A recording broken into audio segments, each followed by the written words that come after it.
C'est un boucan qui se demande encore ce qu'il a bien pu faire pour mériter un tel cave-cave. 7,40 m exactement de porte à porte. Ça fait un peu proche. Il y a un mois, un mystérieux boucan s'est installé sur le même trottoir, à 2 pas de son commerce. Pour Monsieur Huron, ce n'est rien de moins qu'une déclaration de guerre. C'est de la provocation, c'est chercher la bagarre. D'ailleurs, tout le monde dans Rouillac pensait, me pensant beaucoup plus virulent, pensait que j'allais lui... Monsieur Huron s'est donné 6 mois pour chasser son encombrant voisin du village. À Rouillac, entre espionnage et pression psychologique, la guerre de la baguette a débuté. Non loin d'Angoulême, en Charente-Maritime, c'est un petit village de 1800 qu'on jusque-là 2 boules partageaient le gâteau. Près de l'église, celle de Madame Blangerie. Voilà. Bonjour aussi.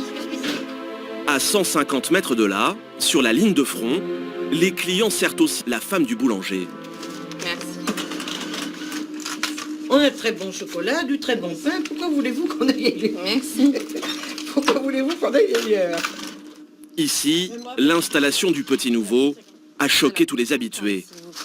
Moi, je trouve que c'est même provocation, impolitesse, même, je vais dire. 3, c'est pas gérable, quoi. 2, ça va, on s'en sort, mais encore, on s'en sort difficilement.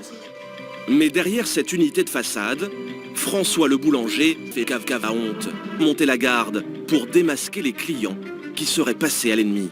Je me mets là devant ma porte, et puis je regarde passer les gens. Parce que beaucoup de personnes passent là sous le porche, vont chez ce monsieur. Le passage de la honte, celui que ses anciens clients empruntent pour se rendre discrètement chez son concurrent. Et malheur à ceux que François prend sur le fait.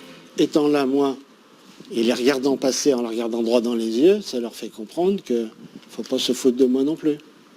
Mais Monsieur Huron a beau les foudroyer du regard, les rebelles de la baguette sont chaque jour plus nombreux à rejoindre la boulangerie qui fait jaser le tout Rouillac. Voilà, monsieur. Une baguette tradition. Des clients séduits par un petit goût de nouveauté entend Rouillac débiner ses anciens boulangers. Bonne journée, merci. Bonne fête. Et pourquoi vous avez arrêté d'y aller? Parce qu'il n'est pas bon. Le pain, ils sont pas aimables. Certains villageois étaient donc mécontents de leur pain.